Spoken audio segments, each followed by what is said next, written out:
What's the meaning of angina?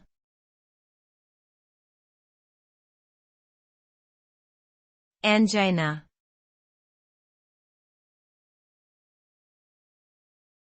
Angina.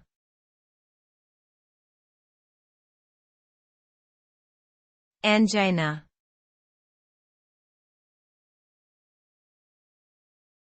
Angina.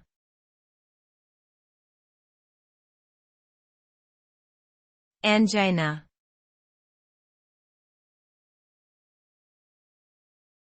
Angina is a medical condition characterized by chest pain or discomfort due to reduced blood flow to the heart.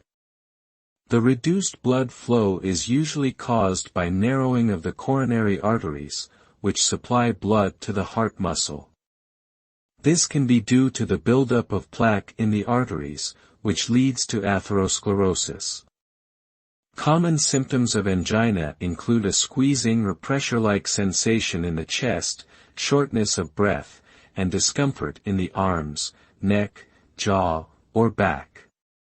Treatment options may include medications, lifestyle changes, and possibly surgical procedures.